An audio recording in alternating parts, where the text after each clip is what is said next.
எனதருமை சொந்தங்களுக்கு அன்பான வணக்கங்கள். சென்ற வீடியோவிலேயே சொல்லியிருந்தேன், ஒரு ட்விஸ்ட்டு வேறு வச்சுருந்தேன். இந்த இடத்துக்கு இது வரைக்கும் நான் போனதே இல்லை. போனதுமே அங்கே எனக்கு ரொம்ப ஆச்சரியமாக இருந்தது அப்படின்னு சொல்லிட்டு, அது என்னங்கிறத வீடியோ ஸ்கிப் பண்ணாமல் தொடர்ந்து பாருங்கள். அது என்னங்கிறது உங்களுக்கு பிரம்மி போடுற மாதிரி தான் இருக்கும். ஏன்னா எனக்கும் அந்த அனுபவம் இருந்தது. ஏற்காடு வரைக்கும் போயிட்டோம். ஏற்காட்டில் இருக்கிற லேண்டில் போட்டிங் போகாமல் எப்படிங்க அப்படின்னு தானே நினைக்கிறீங்க? கண்டிப்பாக அந்த என்ஜாய்மெண்ட்டு தான் இந்த வீடியோ. லேக்குக்கு உள்ள என்ட்ரி டிக்கெட் பார்த்தோன்னா பெரியவங்களுக்கு 10 ருபீஸும் சைல்டுக்கு 5 ருபீஸும் வாங்கியிருந்தாங்க. ஸோ அதை தொடர்ந்து டிக்கெட்டில் எடுத்துகிட்டு உள்ளே போனதுக்கப்புறம் போட்டிங் நம்மளோட விருப்பம்தான்.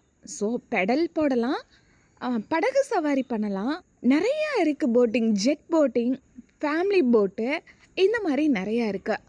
ஸோ அதில் நமக்கு எது பெஸ்ட்டுன்னு தோணுதோ ஸோ அதில் நம்ம போகலாம். கப்புள்ஸாக வந்தீங்கன்னா அவங்களுக்கும் தனியாக போட் இருக்குது.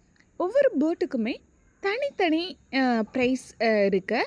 ஸோ நீங்கள் அதுக்குரிய ப்ரைஸை பே பண்ணிவிட்டு டிக்கெட் எடுத்துகிட்டு, ஸோ இது நாங்கள் போனது ஹாலிடே டைம்னால, இந்த சண்டேங்கிறனால ரொம்பவே கூட்டமாக இருந்தது. ஸோ என்ன தான் டிக்கெட்டு லைனில் நின்று எடுத்திருந்தாலும் போட்டிங் போகிறதுக்கும் கொஞ்சம் லைனில் நிற்கிற மாதிரி தான் இருந்தது. ஸோ ஓரளவுக்கு லைனில் மேனேஜ் பண்ணிவிட்டு நாங்கள் போட்டிங் போக ரெடி ஆகிட்டோம். ஸோ எங்களுக்கான போட்டும் வந்துடுச்சு. ஸோ நாங்கள் போனது ஃபேமிலி பேக்கேஜில் தான் போயிருந்தோம். ஸோ ஃபேமிலி பேக்கேஜில் ஒரு 8 பேர் போகலாம் அப்படிங்கிற மாதிரி இருந்தது. ஸோ நாங்கள் 8 பேர் கரெக்டாக இருந்ததுனால நாங்கள் 8 பேருமே போயிருந்தோம். அது போக குட்டீஸ் எல்லாமே இருந்தாங்க. ஸோ நாங்கள் அந்த போட்டில் நிறையா போட்டிங் நான் போயிருக்கேன். பட் இந்த போட்டிங் கொஞ்சம் ஃபேமிலியோடு போகும்போது கொஞ்சம் என்ஜாய்மெண்ட்டாக இருந்தது. அது மட்டும் இல்லாமல் இந்த போட் ஓட்டுற பையன் அந்த ப்ரோவும் பார்த்தோன்னா கொஞ்சம் ஜாலியாக பேசிக்கிட்டே சிரிச்சுக்கிட்டே அதுக்கப்புறம் கொஞ்சம் தூரம் மூவ் பண்ணி போனார். ஸோ நார்மலாக தான் போய்கிட்டே இருந்தது. அதுக்கப்புறம் கொஞ்சம் ஆழத்தில் போனோன்னே பார்த்தோன்னா போட்டை ரைட் லெஃப்ட் அப்படின்னு சொல்லிட்டு டர்ன் பண்ண ஆரம்பிச்சிட்டாரு. ஸோ இந்த பக்கம் ரொம்பவே சாகிற மாதிரியும், அப்புறம் அந்த பக்கம் ரொம்பவே சாகிற மாதிரியும் போட்லேருந்து எட்டி நம்ம தண்ணி அள்ளி விளையாடுற மாதிரிலாம் பண்ணியிருந்தாங்க.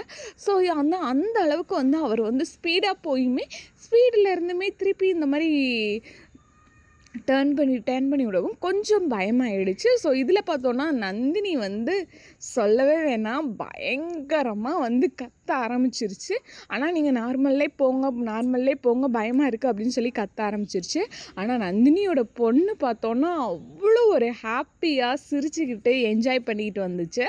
ஸோ அது போக பார்த்தோன்னா அதர் பக்கத்தில் போகிற அந்த போட்டில் போகிற ஃபேமிலிஸு, கப்புள்ஸு, ஃப்ரெண்ட்ஸு எல்லாருமே பார்த்தோன்னா பாய் ஹாய் அப்படின்னு சொல்லிட்டு கையெல்லாம் காமிச்சு யாருன்னே தெரியாது. ஆனால் எல்லாருமே ஒரு செம்ம ஃபன்னாக என்ஜாய்மெண்ட்டாக இருந்தது அந்த ஒரு போட்டிங்கில். அது போக பார்த்தோன்னா அக்காவோட குட்டீஸ்லாம் பார்த்தோன்னா அவங்களும் நல்ல ஜாலியாக என்ஜாய் பண்ணாங்க. ஸோ அந்த நந்தினியோட பொண்ணு பார்த்தோன்னா ரொம்பவே என்ஜாய் பண்ணிச்சுன்னு சொல்லலாம். ஸோ அதுக்கு அவ்வளோ ஒரு சந்தோஷம். அது ஃபஸ்ட் டைம் போட்டிங் வந்ததுனால அதுக்கு அவ்வளோ ஒரு ஹாப்பி. அது போக பார்த்தோன்னா வீடியோஸுமே அந்த போட் ட்ரை பண்ண ப்ரோவே மொபைல் கொடுங்க நாங்கள் எடுத்து தரோம் அப்படின்னு சொல்லி கொடுத்தாரு. ஸோ அவருமே சூப்பராக எடுத்து கொடுத்தாரு. அது போக நாங்கள் எடுத்த வீடியோவுமே நல்லா இருந்தது. அந்த போட்டில் அந்த லேக்லேயும் பார்த்தோன்னாவே நிறையா தண்ணி இருந்தது. ஸோ நாங்கள் போன டைம் நிறையா தண்ணி இருந்தது. போட்டிங்குமே நிறையா விட்டுருந்தாங்க. ஸோ அது லேக்கை சுற்றி நிறையா அந்த ஜீப் சஃபாரி, அப்புறம் ஹார்ஸ் சஃபாரி, இந்த மாதிரி நிறையா இருந்துச்சு. அப்புறம் நிறைய ஸ்டோர்ஸ் இருந்துச்சு. சாக்லேட் ஐட்டம்ஸ் அந்த ஸ்டோர் இருந்தது. ஸோ அங்கே வான் ப்ரிப்பரேஷன் அப்படின்னு சொல்லியிருந்தாங்க. ஸோ அதுவுமே நிறையா இருந்தது. நாங்களும் எங்களுக்கு கொடுக்கப்பட்ட அந்த போட்டில் எவ்வளோ டைமிங் அதாவது ஃபேமிலியோட ட்ரிப் போனோன்னா அந்த போட்டில் ஒரு அந்த லேக்கை ஒரு ரவுண்டு எடுப்பாங்கன்னு சொல்லியிருந்தாங்க. ஸோ நாங்கள் போனது 800 பேர் ஹெட்டுக்கு 100 ருபீஸ்ன்னு வச்சு அந்த ஒரு 8 சீட் போட்டுக்கு 800 நாங்கள் பே பண்ணி போயிருந்தோம்.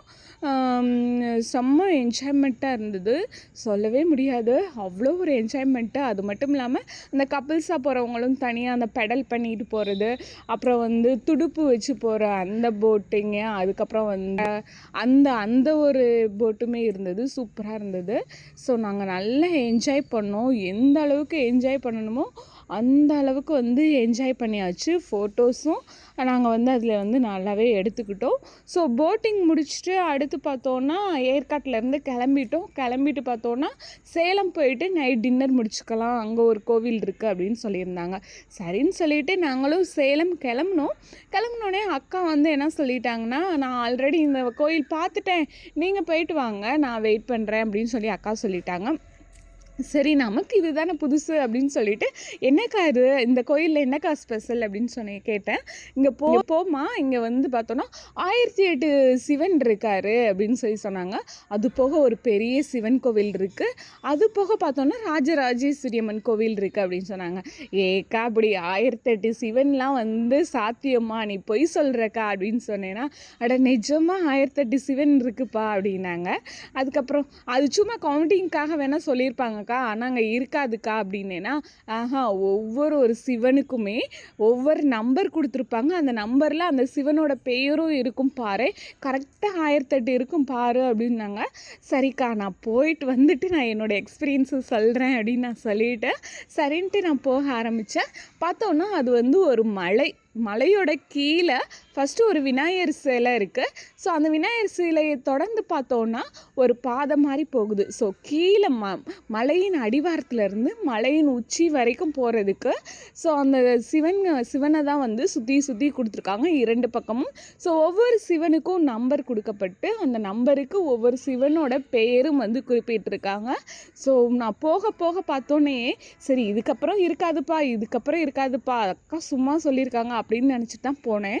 ஆனால் போக பார்த்தோன்னா என்னாலேயே நம்ப முடியலங்க. ஒரு மலைக்குள்ளே போயிட்டு, ஆனால் படி இல்லை, படி இருந்ததுன்னா உண்மையிலே வந்து கஷ்டப்பட்டுருப்போம் நாங்கள் ரொம்பவே அந்த படி ஏறதுக்கு. ஸோ சமதளமாக கொடுக்குறனால அது நடந்து போகிற அந்த ஒரு களைப்பே கிடையாது. ஸோ சூப்பராக வந்து என்ஜாய் பண்ணியிருந்தோம். ஸோ இந்த கோயில் வந்து இப்போ தான் புதுசாக கட்டிக்கிட்டே இருக்காங்க, அடுத்தடுத்து கட்டிக்கிட்டே இருக்காங்க. ஸோ நாங்கள் போக பார்த்தோன்னா எல்லா இடத்துலையும் கொஞ்சம் வெளிச்சமும் கொடுத்துருந்தாங்க. ஆனால் அது மலைப்பாதை அப்படிங்கிறபோது ஒரு சில இடத்துல வந்து லைட் வெளிச்சம் இல்லை. ஸோ அந்த இடத்துல போயிட்டு பார்த்தோன்னா நாங்கள் வந்து ரொம்பவே கஷ்டப்பட்டோம். ஏன்னா எந்த பக்கம் போகிறது எந்த பக்கம் வர்றது அப்படிங்கிறது கூட அங்கனக்குள்ளே ஒரு அடையாளம் கூட வைக்காமல் இருந்தாங்க. அதுதான் ஒரு சின்ன மிஸ்டேக்காக இருந்தது. ஸோ அப்புறம் பார்த்தோன்னா சரி ஓரளவுக்கு நம்ம போகலாம், நம்ம வழி இருக்கிற வரைக்கும் போகலான்னு பார்த்தோன்னா எல்லா பக்கமும் வழியாக தான் இருந்தது. ஸோ எந்த வழியில் போகிறது எந்த வழியில் வெளியில் வர்றதுன்னு கூட கொஞ்சம் வந்து அவங்க மென்ஷன் பண்ணியிருந்தாங்கன்னா இன்னும் வர்ற அந்த டூரிஸ்டர்ஸ்க்கு பக்தர்களுக்கெல்லாம் கொஞ்சம் யூஸ்ஃபுல்லாக இருக்கும் அப்படிங்கிறது என்னோட ஒரு தாட்டாகவே இருந்தது. ஸோ நாங்களும் போக பார்த்தோன்னா சிவன் வந்து நிறையாவே இருந்தார். என்னப்பா இவ்வளோ சிவனா அப்படிங்கிற மாதிரி தான் எனக்கு தோணுது. சரி இப்போ முடிஞ்சிரும் அப்போ முடிஞ்சிரும் அப்படின்னு சொல்லிக்கிட்டு நாங்களும் மெதுவாக நடந்தோம். ஏன்னா அது நைட் டைம் வேறையா, பசி வேற வந்துருச்சு.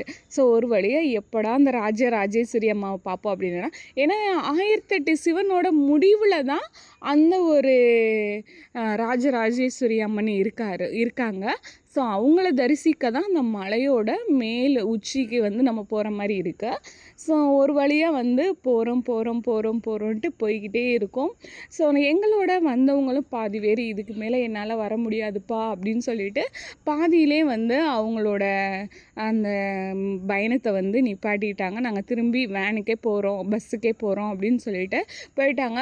சரி இருந்தாலும் நம்ம வந்து இவ்வளோ தூரம் வந்துட்டோம்ல, இன்னும் ஒரு தடவை இந்த கோயிலுக்கு வரவா போகிறோம், இந்த மாதிரி பார்க்கவா போகிறோம், சரி என்ன தான் இருக்குது பார்த்துக்கலாம் அப்படிங்கிற மாதிரி, சரி நம்மளால் முடியும் அப்படிங்கிற மாதிரி தான் நாங்கள் ஏறி மலைக்கு போய்கிட்டே இருந்தோம்.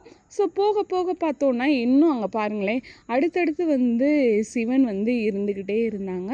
ஸோ நிறையா சிவன்கள் இருந்தாங்க. ஸோ நான் 1008ங்கும்போது நான் வந்து பாதி இதை வந்து ஸ்கிப் பண்ணியிருப்பேன். ஸோ ஏன்னா வந்து எல்லாமே சிவன்கிறதுனால நான் வந்து ரொம்ப வீடியோ லென்த்தாக போகும் அப்படிங்கிறதுக்காக வந்து வீடியோ கம்மி பண்ணணுங்கிறதுக்காக பாதி சிவனோட பெயர்கள் அது எல்லாமே சிவனோட சிலைகள் எல்லாமே வந்து ஸ்கிப் பண்ணியிருப்பேன். ஏன்னா வந்து பகலில் நாங்கள் போயிருந்தோன்னா அந்த ஒவ்வொரு சிவனுக்குரிய பேருமே தெளிவாக தெரிஞ்சிருக்கும். நான் அதை உங்களுக்கு வந்து வீடியோலையும் காமிச்சிருப்பேன். பட் நைட்டுங்கிறதுனால அது சரியாகவே எனக்கு தெரியலை. அதனால சிவனோட சிலைகள் மட்டும் காமிச்சிருக்கான். இது ஒரு மலைப்பாதை. அந்த மலைப்பாதைக்குள்ளே போகும்போது பார்த்தோன்னா அந்த அந்த சேலத்தோட சிட்டியே தெரிஞ்சது. ஸோ சிட்டி தெரியுதுன்னு சொல்லி பார்க்கும்போது அங்கே ட்ரெயின் வேற போய்கிட்டு இருந்தது. ஸோ அந்த வியூ வந்து பார்க்கும்போது செம்ம க்யூட்டாக இருந்தது. ஸோ நைட்லேயுமே வந்து அந்த ட்ரெயின் போகிறது வந்து செம்ம அழகாக இருந்தது பாருங்களேன். அந்த சவுண்ட்ஸ் வேறு சூப்பராக இருந்தது. ஏன்னா மலை உச்சிக்கு போகும்போது வந்து அந்த சவுண்ட்ஸ் எல்லாம் நல்லாவே கேட்கும். ஸோ அடுத்து தொடர்ந்து பார்த்தோன்னா ஒரு வழியாக வந்து ராஜகாளியம்மன் கோயிலுக்கு வந்துட்டோம். ஸோ இங்கே பார்த்தோன்னா இப்போ தான் கும்பாபிஷேகமே வச்சுருந்துருக்காங்க. ஸோ 40 நாள் முடிகிறதுக்கு முன்னாடியே வந்து நாங்கள் வந்து ராஜகாளியம்மனை வந்து தரிசனம் பண்ணுறது எங்களுக்கு ஒரு பெரிய வாய்ப்பாகவே கிடச்சிது. ஸோ இது வந்து மறக்க முடியாத ஒரு அனுபவம். ஸோ இதை முடிச்சுட்டு இங்கேயும் பார்த்தோன்னா சிவன் நிறையாவே இருந்தாங்க. ஸோ அதை தொடர்ந்து உள்ளே போயிட்டு உள்ளே போனால் வீடியோ அலௌடு இல்லை, ஃபோட்டோ அலௌடு இல்லைன்னு போட்டிருந்தாங்க.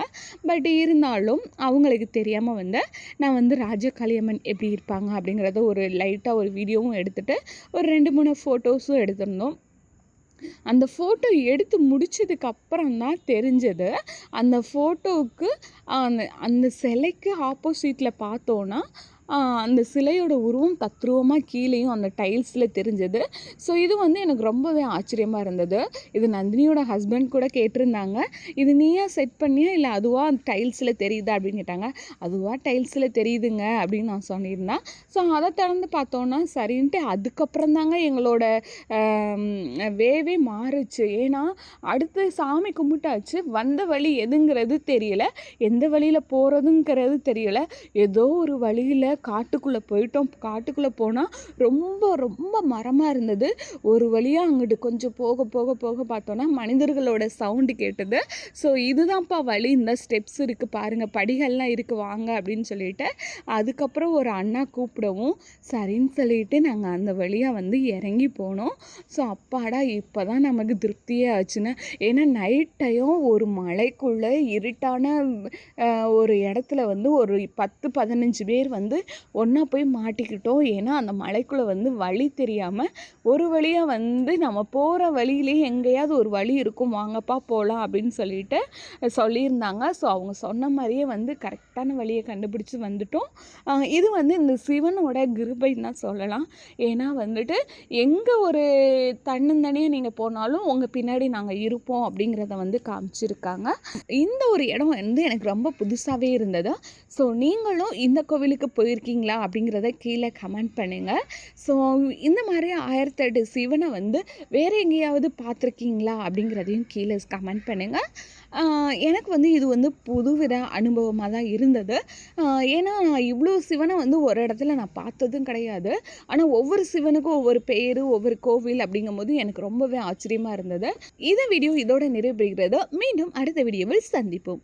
நன்றி.